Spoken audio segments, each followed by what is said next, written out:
Olá, turma!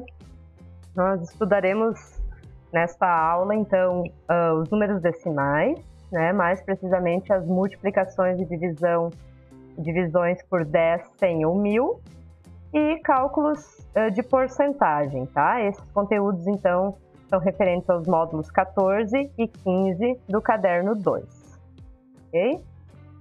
Algumas curiosidades, então, sobre a calculadora, tá? Essa informação consta na apostila de vocês, né? Então, em algumas calculadoras não existe a tecla com o sinal da vírgula, apenas a tecla com o sinal do ponto, tá? E essa tecla, então, ela é o separador da parte inteira da não inteira de um número decimal. Então, quando eu preciso representar um número com vírgula, tá? Mesmo que a calculadora não traga a vírgula e sim o ponto, tá? Este ponto faz o trabalho da vírgula de separar, então, a parte inteira da parte decimal de um número, ok? Em alguns países, né, a vírgula ela é utilizada para separar, então, as ordens, e o ponto é utilizado para separar a parte inteira da parte decimal. Então, este exemplo aqui, ó, eu teria o valor de 123.415,05, né? A gente lê vírgula 05 ou 123.415 e 5 centésimos, né? Também poderia ser lido dessa forma. Atualmente, então, a ABNT, que é a Associação Brasileira de Normas e Técnicas, não usa mais este ponto, né, que nós usávamos para separar as ordens do número, né, de um número, e sim somente um espaço dividindo, então, separando cada ordem. E a vírgula ou o ponto para representar, então, a parte decimal do número, tá? Então, só para que vocês entendam, né, caso a calculadora tiver ponto ou vírgula, qualquer uma dessas teclas tem a mesma função, que é separar a parte inteira do número da parte decimal, ok? Então, vamos para as multiplicações, tá? Por 10, 100 ou 1000.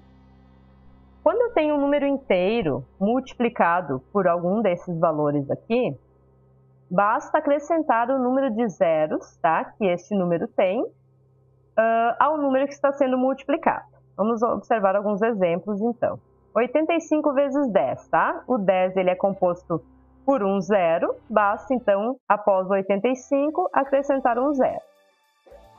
Se eu tiver, então, o 85 multiplicado por 1000, o 1000 é composto por 3 zeros, eu acrescento 3 zeros após o 85.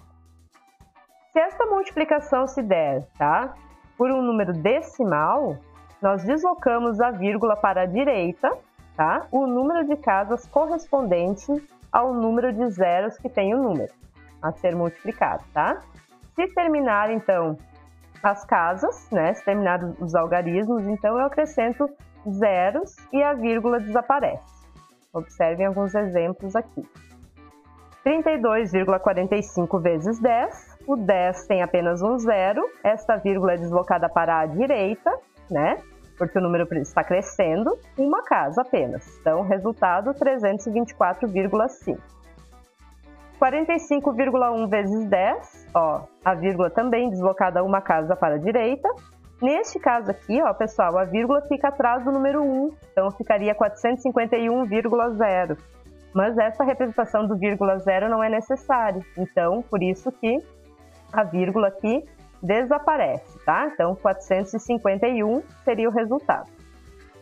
32,9 vezes 1000, tá? Então, notem que aqui eu tenho uma vírgula e tenho apenas um número depois da vírgula. Como essa vírgula ela precisa, né, avançar 3 casas para a direita, eu acrescento zeros. Então, ó, a vírgula estava inicialmente aqui entre o 2 e o 9, e ela desloca 1, 2, 3 casas para a direita. Ficaria 32.900,0. E não precisamos, então, acrescentar o vírgula zero. 0,024 vezes 100. Então, 100 composto de 2 zeros, né? Minha vírgula desloca 2 casas. 2,4 é o nosso resultado. Nas divisões, pessoal, o que vocês precisam tomar cuidado, tá? Quando nós dividimos um número, na multiplicação, como a ordem dos fatores não altera o produto, tanto faz se eu tenho a multiplicação de 32,5 vezes 10 ou 10 vezes 32,5, tá? A regra é a mesma. Na divisão, isso não ocorre, tá? Então, vocês têm que tomar cuidado aqui que na divisão precisa ser algum número, né? Um número qualquer, dividido, então, por 10, 100 ou 1000, tá? Se nós temos, então, uma divisão dessa forma, basta deslocarmos a vírgula, tá? Ou a unidade, duas ou três, né? Uma, duas ou três casas para a esquerda. Então, observem que agora o deslocamento ele se dá para a esquerda porque o número precisa diminuir porque eu estou realizando uma divisão, tá? Exemplos. 7 dividido por 10, tá? Após o 7 aqui, eu teria uma vírgula, né? São 7,0, que nós não utilizamos na representação porque não é necessário. Essa vírgula que está atrás do 7, que ela está escondida aqui, ela não aparece, ela desloca uma casa para a esquerda. Então, ela fica antes do 7. Como a vírgula antes do número não pode ficar sozinha, eu acrescento um zero. Então, 7 dividido por 10 resulta em 0,7. 56 dividido por 10, mesma situação, ó, tem uma vírgula escondida aqui atrás do 6, né, que é deslocada uma casa para frente, aqui para a esquerda, e temos como resultado 5,6. 2,45 dividido por 10. O 10 tem um zero, uma casa, a vírgula é deslocada para frente, né, para a esquerda, e eu preciso acrescentar então um zero antes da vírgula, e o resultado 0,245. 8 dividido por 100, aliás. O 100 tem dois zeros, né? Então a vírgula que antes estava aqui, ó, uma, duas casas para a esquerda, e o meu resultado 0,08, tá? Então, dois zeros, preciso ter duas casas após a vírgula aqui. 58 dividido por 100, tá? Vírgula aqui, desloca duas casas, 0,58. 45,8 dividido por 100, ó. Neste caso também duas casas e acrescento a vírgula aqui antes do número, 0,458. 3 dividido por 1000, tá? O 1000 é composto por 3 zeros, então já conseguimos identificar aqui que precisamos acrescentar zeros antes do 3. Então, olha só, a vírgula inicialmente aqui atrás, né, logo depois do 3, deslocada uma, duas, três casas para a esquerda, né? E o meu resultado, então, de 3 dividido por 1000 fica 0,003, ou 3 milésimos. 21 dividido por 1000, tá? Vírgula inicialmente aqui, ó. Uma, duas, três casas para a esquerda, 0,021. E aqui ainda 7,23 dividido por 1000, tá? Minha vírgula inicialmente entre o 7 e o 2. Precisa acrescentar zeros, porque esse número vai diminuir bastante aqui, ó, na divisão por 1000, né? Uma, duas, três casas. Então, o resultado de 7,23 dividido por 1000 é 0,00723. Agora nós temos, então, no módulo 15, né, algumas estratégias para o cálculo de porcentagem, tá, pessoal? Vamos acompanhar, então. Toda vez que eu falo em porcentagem, eu me refiro a porcento, tá? Que é este símbolo aqui, que significa por 100. Então, sempre a representação de um total de 100%. Exemplo. 10% da população mundial é obesa, tá? O que significa isso?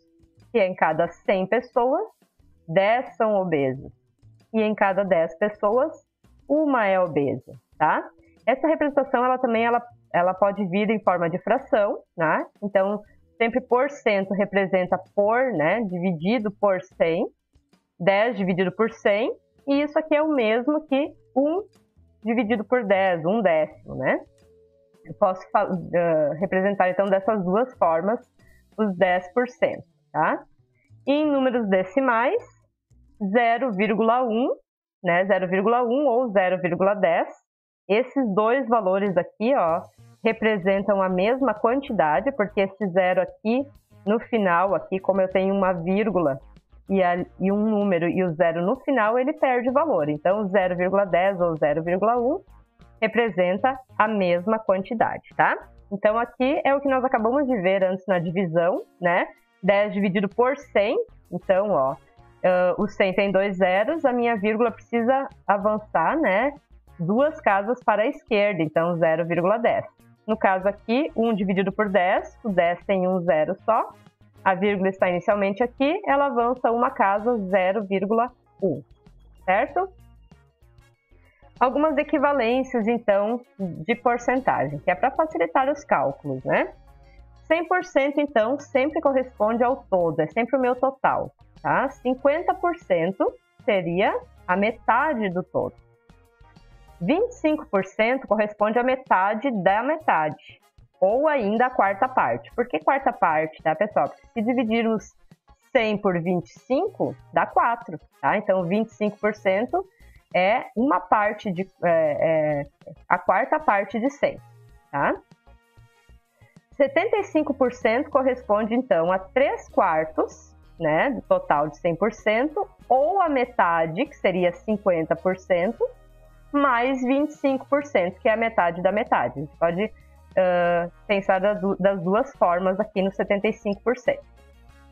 Nesse caso aqui do 75, ó, é a mesma situação do 25. Então, imaginem que o meu todo, que o meu 100, está dividido em 4 partes. Quando eu falo em 25%, eu pego uma dessas partes de 4, tá? Uma dessas 4 partes. Quando eu falo em 75%, eu tomo 3 dessas 4 partes, tá? 10%, então, seria a 10ª parte, ou 1/10, né, do todo. 20% corresponde à 5ª parte, tá? Porque 5ª parte, então, 100 dividido por 20 resulta em 5, tá? Então, a 5ª parte do todo, ou o dobro do 10º, então, né? Então, se 10% é a 10ª parte, 20% é o dobro de 10. E 1%, então, corresponde à 100ª parte do todo. Temos um exemplo aqui, tá? Esse exemplo também consta na apostila de vocês. Após discutir sobre obesidade e hábitos alimentares saudáveis, um professor fez uma pesquisa de opinião com seus alunos. Cada um deveria assinalar os tipos de alimento e bebidas que consomem diariamente. Após a tabulação dos dados obtidos, o professor organizou todos eles em uma tabela, representando em porcentagem e realizando os arredondamentos para a unidade inteira. Então, essa aqui é a tabela, ó, pessoal. Então, frutas, tá? Consumo diário. 75% dos alunos afirmaram que consomem frutas todos os dias. Legumes das refeições. 50% dos alunos afirmaram que consomem legumes. E assim por diante, tá? Então, a partir desses dados, né, tabelados, o professor propôs alguns cálculos para os estudantes. E essa pesquisa, então, foi respondida por um total de 32 alunos, tá? Observem que esses 32 alunos é a totalidade dos alunos entrevistados, então representam 100%. Eu vou sempre calcular, então, em cima deste total, então, que é os 32 alunos. Aqui, então, será apresentado 3 raciocínios, né? Estratégia de 3 alunos diferentes quanto a este cálculo, tá? Quantos consomem frutas diariamente? Bom, sabemos que é 75% de 32, tá? A Alice pensou, então, da seguinte forma. Se é 75%, é 75 por 100, certo? E esse 75 por 100 é o mesmo que 3/4, né? 3/4 de quanto? De 32. Este cálculo aqui, então, como que ele é realizado? Ó, 32 dividido por 4, resultado multiplica por 3. 32 dividido por 4 dá 8, 8 vezes 3, 24. Então, alunos dos 32 consomem fruta diariamente. Aí temos o raciocínio do Pedro, então.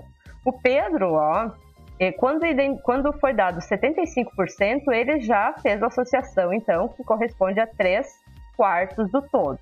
Então, ele já fez o cálculo mais direto. Ó, 32 dividido por 4, 8. O resultado multiplica por 3, 24 alunos também. E a Joana pensou um pouquinho diferente. Ela tomou o 32, que é o todo, né? E dividiu por 2. Ela obteve, então, 16 alunos, que corresponde a 50%. Como precisa de 75%, ela utilizou o raciocínio que 75% pode ser considerado 50% mais 25%, que é a metade da metade. Então, ela tomou 16 aqui e dividiu novamente por 2, obtendo 8, tá? Então, sabendo que 16 é 50% e que 8 é 25%, 75% é a soma dos dois valores, que resulta também em 24, tá? Então, observem aqui que eles utilizaram estratégias diferentes para chegar no mesmo resultado. Cálculo mental, então, com dados percentuais. Ainda nesta aula, o professor propôs o cálculo de 24% de 700, tá? Veja as estratégias, então, dos estudantes. A Júlia pensou da seguinte forma. Se ela precisa 24%, tá? Ela iniciou o pensamento com 20%. Quanto seria 20% de 700? É 20%, então, eu divido o meu total por 5, né? Seria a quinta parte. Então, 700 por 5, 140. Tenho aqui os 20% do total. Agora, ela pensou que 1% de 700 é 7, mas como ela precisa de 4%, 4 vezes 7, 28, tá? 140 aqui, que é os 20%, mais os 4%, 140 mais 28, 168, corresponde, então, a 24% de 700.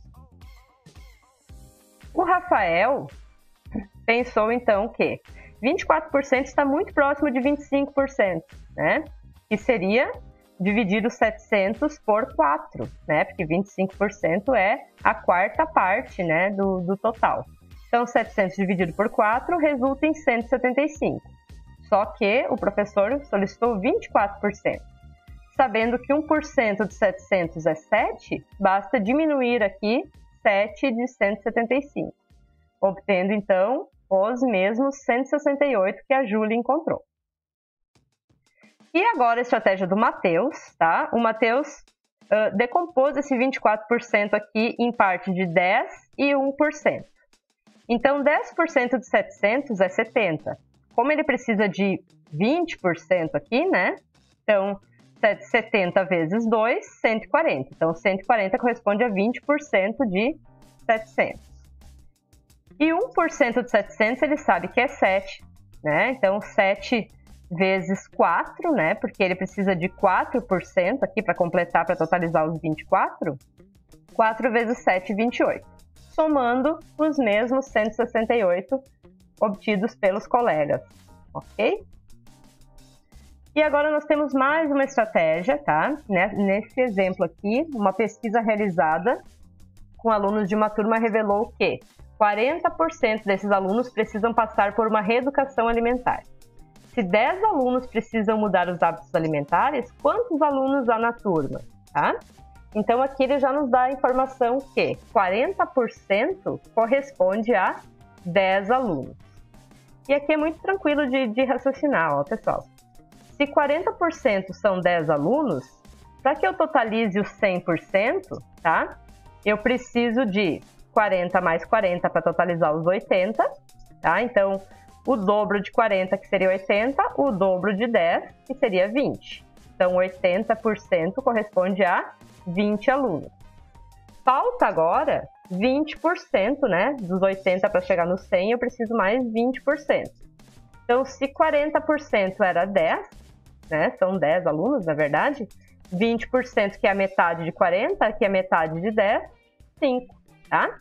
Então, ele conclui que 40% é 10, como eu preciso de 2 vezes este valor para dar 80, né? Então, 10 mais 10, 20, mais os 20% aqui, que são 5 alunos, totaliza 25 alunos nesta turma, né?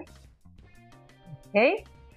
E a porcentagem, então, nas finanças, tá? Onde ela é muito utilizado, tá? Vocês já devem ter ouvido falar nesses termos, então, de desconto, multa, acréscimo, aplicação, investimento, à vista, prazo, todos esses termos, tá? Eles trabalham com porcentagem, ok? E o que seria, então, no caso, os juros, tá, pessoal?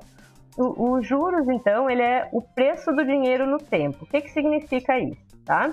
Imaginem que eu preciso realizar a compra de uma geladeira, que a minha geladeira estragou de uma hora para outra, e eu não tenho condições financeiras de realizar o pagamento dessa geladeira à vista. Então, vou até uma loja onde eles oferecem o valor da geladeira parcelado, tá? Como que funciona? O valor da geladeira é dividido na quantidade de parcelas, né, que o cliente pretende realizar o pagamento.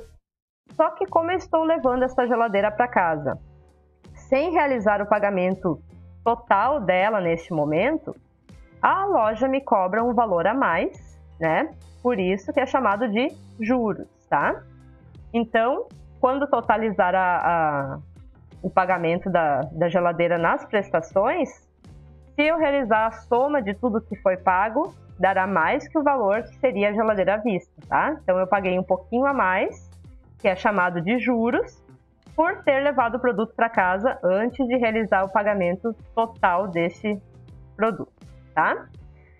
E inversamente a essa situação, tá? Também um cliente pode depositar uma quantia ou uma aplicação, né, em um banco ou em alguma instituição financeira, tá?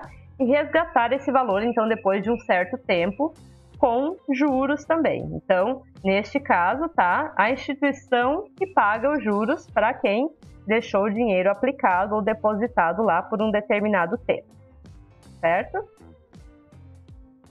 Aqui nós temos uma situação, então, tá? Que faz referência a um acréscimo de 40%, tá? Que seria nada mais que os juros, né? Sobre um empréstimo. Então, Joaquim pediu a quantia de R$1.000 emprestado para Maria. Ela resolveu emprestar, contanto que ele devolvesse ao final de 10 dias e com um acréscimo de 40% sobre o valor emprestado, tá? Quanto Joaquim devolverá a Maria caso ele salde a dívida em 10 dias, conforme combinado inicialmente? Bom, então se fosse aqui, pessoal, 50% de 1.000, nós saberíamos de cara que é a metade de 1.000, que seria 500, tá? Como é 40% de 1.000, ó, resulta em 400, tá? 400, então, é só o valor dos juros, tá? Dos juros que o Joaquim precisa pagar por ficar com essa quantia de R$1.000 emprestado por 10 dias. Então, R$400 de juros, tá? Quanto que ele deve pagar, então, depois, ao final dos 10 dias? Ele paga os juros mais o valor que foi emprestado inicialmente, tá? Que é o meu montante, tá? R$1.400. Então, ele precisa pagar para Maria no final do prazo combinado. Certo, turma? Eu espero que vocês tenham compreendido e tenha ficado claro. Por essa semana é só. Nos vemos em breve. Um grande abraço.